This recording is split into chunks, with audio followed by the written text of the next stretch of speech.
ओम नमो भगवती वासुदेवाय नमः। ओम महालक्ष्मी नमः। हिंदू धर्म में कार्तिक स्नान का विशेष महत्व है। पौराणिक मान्यता के अनुसार इस एक महीने में विधि पूर्वक स्नान, ध्यान, दान व उपवास करने से व्यक्ति के करोड़ों जन्मों के पाप मिटकर मोक्ष की प्राप्ति होती है। इस महीने में जो व्यक्ति भगवान विष्णु और माता लक्ष्मी की उपासना करता है, उसकी सारी इच्छाएं पूर्ण होती हैं। साथ ही कार्तिक मास में कार्तिक महात्म्य व्रत कथा का पाठ जरूर करना चाहिए। आइए आज हम सुनते हैं कार्तिक महात्म्य व्रत कथा का पहला अध्याय। श्री सूत जी बोले, जब देवर्षि नारद श्री कृष्ण चंद्र जी से मंत्रणा करके चले गए, तब हर्ष से गदगद होकर सत्यभामा ने अपने पति श्री कृष्ण चंद्र जी से कहा, हे स्वामी, मैं धन्य हूँ। मेरा सफल जीवन धन्य है। मैं अपने को कृतकृत्य समझती हूँ। मेरे जन्मदाता वे माता पिता भी धन्य हैं, क्योंकि उन्होंने निसंदेह त्रिलोक्य सुंदरी मुझ सत्यभामा को जन्म दिया है। इस सुंदरता का ही प्रभाव है कि आपकी 16,000 स्त्रियों के रहते हुए भी मैं आपको विशेष प्रिय हूँ। केवल इसी के लिए मैंने कल्प वृक्ष के साथ आदि पुरुष आपको विधि पूर्वक संकल्प कर नारद के लिए उस समय समर्पित कर दिया था, जब संसार के लोग कल्प वृक्ष का नाम तक नहीं जानते थे। वहीं कल्प वृक्ष उस समय से मेरे आंगन में लगा हुआ है। हे मधुसूदन, तीनों लोकों के स्वामी भगवान लक्ष्मीपति की मैं अतिशय प्रियतमा हूँ। इसलिए मैं आपसे कुछ पूछने की इच्छा करती हूँ। यदि आप चाहते हैं तो मेरे प्रश्न का उत्तर विस्तार पूर्वक मुझसे कहिए, जिसे सुनकर मैं अपना कल्याण करूं, जिससे कल्प पर्यंत भी मेरा एवं आपका वियोग कदापि ना हो। श्री सूत जी ने कहा कि इस प्रकार अपनी प्रियतमा सत्यभामा की बातें सुनकर श्री कृष्ण जी मंद मंद मुस्कुराने लगे। सत्यभामा का हाथ अपने हाथ में लेकर हास परिहास के साथ कल्प वृक्ष के नीचे पहुंचे और उस स्थान से सब सेवकों को हटा दिया। सत्यभामा की ओर देखकर हंसे, साथ ही पूछा कि सत्यभामा भगवान के इस अनुराग को देखकर संतुष्ट और पुलकित हो गई, और कृष्णचंद्र जी भी सत्यभामा को देखकर गदगद हो गए। श्री भगवान ने कहा कि हे देवी, वास्तव में इन 16,000 स्त्रियों के रहते हुए भी तुम मुझे प्राण के तुल्य प्यारी हो। तुम्हारे लिए देवताओं के साथ इंद्र से भी लड़ गया था। हे प्यारी, जो तुम पूछना चाहती हो वह बड़ी ही अद्भुत बात है। तुम्हें मैं जो किसी को ना देने वाली वस्तु को भी दे देता हूँ, ना करने वाला काम भी करता हूँ, छिपाने वाली बात भी कह देता हूँ, तो फिर मुझसे पूछने की आवश्यकता ही क्यों थी? तुम्हारे मन में जो प्रश्न हो पूछो, मैं कहूंगा। सत्यभामा ने कहा, हे नाथ, मैंने पूर्व जन्म में कौन सा दान, व्रत अथवा तपस्या की थी, जिसके प्रभाव से मैं संसार में पैदा होकर भी संसार की बाधाओं से मुक्त हूँ और आपकी अर्धांगिनी हूँ। सर्वदा गरुड़ पर सवारी करती हूँ। आपके साथ इंद्रादिक देवताओं के यहाँ आपके जाने पर आपके साथ मैं भी जाती हूँ। यही मैं पूछती हूँ कि मैंने उस जन्म में कौन सा शुभ कर्म किया है, पूर्व जन्म में मैं कौन थी, मेरा कैसा स्वभाव था और मैं किसकी पुत्री थी? श्री कृष्णचंद्र जी ने कहा, हे प्रिय, तुम सावधान होकर सुनो। मैं तुम्हारे पूर्व जन्म की कथा कहता हूँ। उस जन्म में तुमने जिस पवित्र व्रत को किया था सो बतलाता हूँ। जबकि सतयुग का अंत हो रहा था, उस समय मायापुरी में एक अग्निहोत्र वाला देव शर्मा नामक ब्राह्मण निवास करता था। वह समस्त वेदों तथा वेदांगों में पारंगत, अतिथि पूजक, अग्निहोत्री तथा सूर्य नारायण का व्रत करता था। सर्वदा सूर्य देव की उपासना करने के कारण वह दूसरे सूर्य की भांति देदीप्यमान था। उसको वृद्धावस्था में गुणवती नाम की एक कन्या उत्पन्न हुई।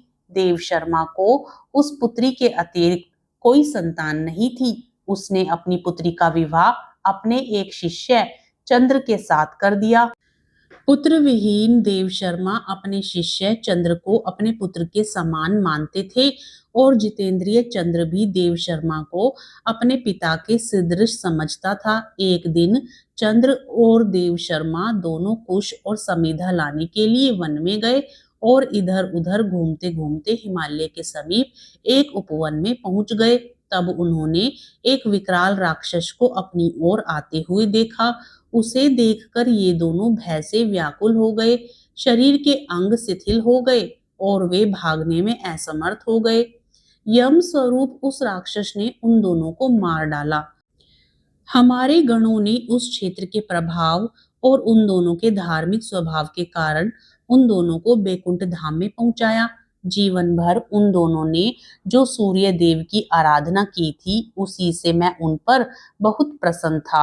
हे प्रिय, शैव, सूर्योपासक, गणेश के पूजक, वैष्णव और शक्ति के पूजक, जैसे वर्षा का पानी समुद्र में गिरता है, उसी भांति ये सब अंत में मेरे ही समीप आते हैं। अकेला मैं ही नाम और क्रिया के भेद से 5 रूपों में विभक्त हूँ। जैसे किसी का नाम देवदत्त है, वही देवदत्त किसी का बाप है, किसी का पुत्र है, किसी का भाई है और किसी का भतीजा है, लेकिन वास्तव में यह देवदत्त एक ही है। अस्तु, सूर्य के समान तेजस्वी वे दोनों मेरे बैकुंठ में आकर रहने लगे। विमान पर यात्रा करते थे, उनका मेरे समान रूप था, वे मेरे ही समीप रहते थे और उनके शरीर में दिव्य चंदन लगा रहता था। हरे कृष्णा, राधे राधे। कार्तिक मास महात्म्य का अध्याय 1 संपूर्ण होता है। अब सुनिए तुलसी माता की कथा। हिंदू धर्म में कार्तिक महीना धर्म का महीना माना जाता है, जिसमें उपवास व दान पुण्य करने से मोक्ष मिलने की मान्यता है। इस पूरे महीने में भगवान विष्णु व तुलसी पूजन के साथ विभिन्न देवी देवताओं की पूजन व उनकी कथाएं सुनी जाती हैं। इन्हीं में से एक कथा भगवान श्री कृष्ण द्वारा एक बुढ़िया माई की मृत्यु पर उसे कंधा देकर मोक्ष प्रदान करने की भी है। आज हम आपको वही कथा सुनाने जा रहे हैं। एक समय कार्तिक महीने में सब महिलाएं तुलसी माँ को सींचती थी। सब महिलाएं तो तुलसी सींच कर आ जाती, पर एक बुढ़िया माई तुलसी माँ को सींच कर कहती कि तुलसी माता, सबकी दाता, मैं तेरा बिड़ला सींचूं, तू मेरा निस्तारा कर। तुलसी माता, अड़ुआ दे, लड़ुआ दे, पीतांबर की धोती दे, मीठे मीठे ग्रास दे, बैकुंठ का वास दे, चटक की चाल दे, पटक की मौत दे, चंदन का काठ दे, झालर की झनकार दे, साईं का राज दे, दाल भात का जीवन दे, एकादशी का दिन दे और श्री कृष्ण का कांधा दे। इतनी बात सुनकर तुलसी माँ सोच में पड़ जाती। एक बार भगवान श्री कृष्ण ने तुलसी माँ को इस सोच का कारण पूछ लिया। इस पर तुलसी माँ ने बताया कि एक बुढ़िया मेरे पास रोज आकर इतनी बात कहकर जाती है। इनमें से मैं बुढ़िया माई को सब कुछ दे सकती हूँ, पर आपका कंधा कहाँ से दूंगी। इस पर भगवान बोले कि तुम चिंता मत करो और बुढ़िया माई को आशीर्वाद दे दो। तुलसी माँ ने वैसा ही किया। थोड़े दिन बाद बुढ़िया माई मर गई। सब कोई उसे उठाने लगे, पर वह इतनी भारी हो गई कि किसी से भी नहीं उठी। सब कोई कहने लगा कि पाप घाट की माला फिरती थी, जिसकी वजह से इतनी भारी हो गई। तभी भगवान श्री कृष्ण ब्राह्मण के भेष में आए और वहां खड़े लोगों से बुढ़िया के कान में कुछ कहने पर उसका शव हल्का होने की बात कही। इस पर लोगों ने कहा कि तू भी अपने मन की निकाल ले। भगवान ने जाकर बुढ़िया के कान में कहा कि माई, तू बिड़ला सींचा मेरा, मैं करूं निस्तारा तेरा।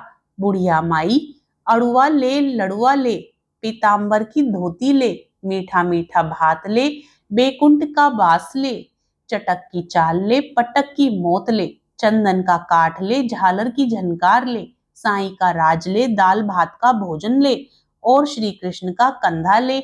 इतना सुनते ही बुढ़िया माई हल्की हो गई।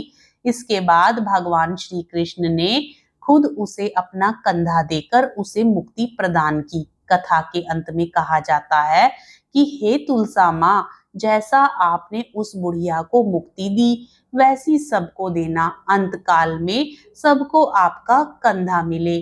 प्रेम से बोलिए श्री कृष्ण भगवान की जय, तुलसी माता की जय। अगला अध्याय हम कल श्रवण करेंगे। इसके लिए चैनल को जरूर सब्सक्राइब करें। वीडियो पसंद आए तो वीडियो को लाइक भी जरूर करें।